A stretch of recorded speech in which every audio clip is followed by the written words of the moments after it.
नमस्कार श्रोते हो. आशा करतो की तुम्ही सर्व कुशल मंगल आहात. आज आपण ऐकणार आहोत होळीची पौराणिक कथा. होलिका दहन वर्षाच्या शेवटच्या महिन्यात फाल्गुन महिन्याच्या पौर्णिमेला होते. होळीची आख्यायिका 4 घटनांशी संबंधित आहे. पहिले म्हणजे होलिका आणि भक्त प्रल्हाद, दुसरे म्हणजे कामदेव आणि शिव, तिसरे म्हणजे राजा पृथू आणि राक्षसी धुंदी, आणि चौथे म्हणजे श्रीकृष्ण आणि पुतना. परंतु वरील सर्व गोष्टींपैकी फक्त होलिका आणि भक्त प्रल्हादाची कहाणी स्वीकारली जाते, कारण या घटनेच्या स्मरणार्थ होलिका जाळली जाते आणि दुसऱ्या दिवशी भक्त प्रल्हादाच्या जीविताच्या आनंदात धुळवड्यांची सण साजरा केला जातो. चला तर मग जाणून घेऊया होळीची पौराणिक आणि खरी कहाणी. कश्यप आणि दिती यांना 2 शक्तिशाली पुत्र, हिरण्यक्ष आणि हिरण्यकश्यपू, आणि 2 मुली, सिंहिका आणि होलिका होत्या. जेव्हा हिरण्यक्षाने पृथ्वी पाण्यात बुडवली तेव्हा भगवान विष्णूंनी वराहरूप धारण केले आणि हिरण्यक्षाचा वध केला. लंकेला जाताना हनुमानजींनी सिंधिकाला मारले आणि फक्त हिरण्यकश्यप आणि होलिका उरली आहेत. ही कथा त्यांच्याबद्दल आहे. एकेकाळी हिरण्यकश्यपू 3 लोक जिंकण्यासाठी ब्रह्मदेवाची तपश्चर्या करीत होता. राक्षसराज हिरण्यकश्यपूच्या तपश्चर्येने प्रसन्न होऊन भगवान ब्रह्मदेवाने त्याला वर मागण्यास सांगितले. त्याने सांगितले की त्याला अमरत्वाचे वर हवे आहे. ब्रह्मदेव म्हणाले की हे शक्य नाही, दुसरे काहीतरी मागा. म्हणून त्यांनी सांगितले की माझा मृत्यू तुम्ही निर्माण केलेल्या कोणत्याही प्राण्यांमुळे होऊ नये. मग तो मानव असो, प्राणी असो, देव असो, राक्षस असो, साप असो, मी सर्व प्राण्यांवर राज्य करू दे. दिवस किंवा रात्री कोणीही मला मारू शकत नाही, घरात किंवा बाहेर नाही. तसेच कोणत्याही शस्त्राच्या हल्ल्याने कोणत्याही मारू शकत नाही, ना पृथ्वीवर, ना आकाशात, ना पाताळात, ना स्वर्गात. ब्रह्माजींनी तथास्तु म्हटले आणि त्यांना वरदान दिल्यानंतर ते नाहीसे झाले. तेव्हा हिरण्यकश्यपू ध्यानात मग्न होता. तेव्हा देवांनी हल्ला करून राक्षसाचा पराभव केला. देवराज इंद्राने हिरण्यकश्यपूची गर्भवती पत्नी कयाधू हिला बंदिवान केले. पण वाटेत त्याला देवऋषी नारद भेटले. नारदजींनी इंद्राला सल्ला दिला की तू हे पाप करत आहेस. प्रवचन ऐकल्यानंतर इंद्र हिरण्यकश्यपूची पत्नी कयाधू हिला ऋषीच्या आश्रमात सोडून स्वर्गात गेला. नारदांनी गर्भवती कयाधूला विष्णुभक्ती आणि भागवत तत्वाची जाणीव करून दिली. हे ज्ञान गर्भात वाढणाऱ्या पुत्र प्रल्हादांनी देखील प्राप्त झाले होते. येथे जेव्हा हिरण्यकश्यप परतला तेव्हा या वरदानाने त्याच्या आत अमरत्वाची भावना निर्माण केली. त्यामुळे त्याने पृथ्वीवर अत्याचार सुरू केले. त्याने देवांना आपले गुलाम बनवले. त्याने ऋषी आणि देवांचा भक्तांना त्रास देण्यास सुरुवात केली आणि यज्ञाचा नाश करण्यास सुरुवात केली. त्याने आपल्या राज्यात कोणत्याही देवाची पूजा केली जाणार नाही असा आदेश दिला. त्यांनी सांगितले की हिरण्य नमः व्यतिरिक्त इतर कोणत्याही मंत्र जपला जाणार नाही. संपूर्ण राज्यात त्याचीच पूजा झाली पाहिजे आणि इतर कोणाचीही नाही. जे हे करत नाहीत त्यांना मारले पाहिजे. नंतर योग्य वेळी प्रल्हादाचा जन्म झाला आणि राज्यात उत्सव झाला. हिरण्यकश्यपूला 4 पुत्र होते, अनुहल्लाद, हल्लाद, भक्त प्रल्हाद आणि सहल्लाद.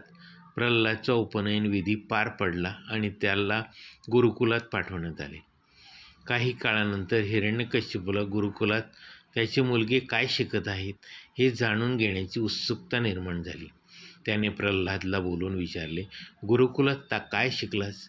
प्रल्हाद म्हणाला की त्याने भगवान विष्णूच्या 9 प्रकारच्या भक्ती शिकला. आपल्या मुलाच्या तोंडून शत्रू विष्णूचे नाव ऐकून हिरण्यकश्यपू रागावला. यामुळे संतप्त झालेल्या प्रल्हादने अनेक वेळा समजावून सांगूनही विष्णूची पूजा करणे थांबवले नाही. हिरण्यकश्यपूने त्याच्या गुरुला बोलून प्रल्हाद विष्णूचे नाव जपणे थांबवावे यासाठी काहीतरी करण्यास सांगितले.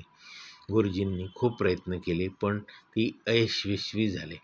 मग राक्षस राजाने आपल्या मुलाला मारण्यास आदेश दिला. त्याला सैनिकांनी विष दिले, त्यांच्यावर तलवारीने हल्ला केला, त्याला विषारी सापांसमोर सोडले. ते त्याच्या हत्तीच्या पायाखाली चिरडून टाकू इच्छित होते. त्याला पर्वतावरून खाली फेकण्यात आले. परंतु श्री हरिविष्णूंनी कृपेने प्रल्हादाच्या केसालाही इजा झाली नाही. हे उल्लेखनीय आहे की फाल्गुन शुक्ल सप्तमीला प्रल्हादाला पकडून 8 दिवस छळण्यात आला होता. सर्व प्रकार मारण्याचे प्रयत्न केला. हिरण्यकशिपूला काळजी वाटू लागली की जर तो मेला नाही तर लोक फक्त विष्णूचीच पूजा करू लागतील. त्याची चिंता पाहून त्याची बहीण होलिका म्हणाली, काळजी करू नकोस भाऊ, ब्रह्मदेवाचे वरदान मिळाले आहे की मी कोणत्याही प्रकारे अग्नीत जळून मरू शकत नाही. आगीत सगळं जळून खाक होतं. मग हिरण्यकशिपूने त्याची बहीण होलिकेला प्रल्हादच्या मांडीवर घेऊन आगीत बसण्यास सांगितले, म्हणजे तो जळून राख होईल. होलिकाला वरदान होते की जोपर्यंत ती चांगल्या स्वभावाच्या माणसाला इजा करण्याचा विचार करत नाही तोपर्यंत अग्नी तिला कधीही इजा करणार नाही.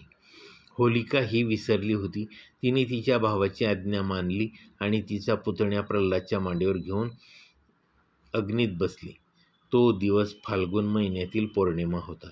सद्गुणी प्रल्हादला इजा करण्याचा प्रयत्न करताना होलिका स्वतः जळून राख झाली आणि प्रल्हाद भगवान विष्णूचे नाव घेत आगीतून बाहेर आला.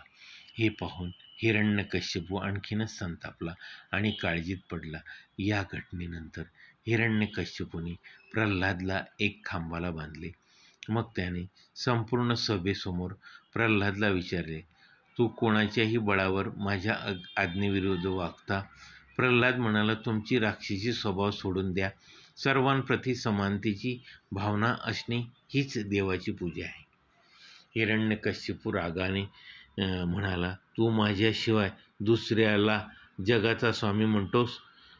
तुमचा जगदीश्वर कुठे आहे? तुला ज्या खांबाशी बांधले आहे तिथेच आहे का? असे म्हणत हिरण्यकशिपूने खांबावर ठोसा मारला. मग तो खांब एका भयानक आवाजाने फुटला आणि त्यातून सिंहाचे डोके आणि माणसाची धड असलेली एक भयानक आकृती बाहेर आली. पिवळे डोळे, लांब नखे, राक्षसी चेहरा आणि तलवारीसारखी जीभ हा नरसिंह अवतार होता. त्याने पटकन हिरण्यकशिपूला धरले आणि संध्याकाळी, दिवसा किंवा रात्री नाही, सभेच्या उंबरठ्यावर, आत किंवा बाहेर नाही, त्याला मांड्यांवर, जमिनीवर किंवा आकाशात नाही ठेवून त्याने त्याच्या नखांनी, शस्त्राने किंवा शस्त्राने नाही, त्याचे हृदय फाडून टाकले. हल्ला करण्यासाठी आलेल्या हजारो सैनिकांना भगवान नरसिंहांनी त्यांच्या हजारो शस्त्रांनी आणि खेड्यांच्या स्वरूपात असलेल्या शस्त्रांनी पळून लावले आणि ठार मारले. मग क्रोधाने भरलेल्या भगवान नरसिंह सिंहासनावर बसले. मग प्रल्हादाने त्याला नतमस्तक होऊन प्रार्थना केली. प्रल्हादाला अभिषेक केल्यानंतर भगवान नरसिंह निघून गेले. माझी होळीनिमित्तची कहाणी शांतपूर्वक ऐकल्याबद्दल धन्यवाद. माझ्या या व्हिडिओला लाईक आणि शेअर व सबस्क्राईब करायला विसरू नका. धन्यवाद.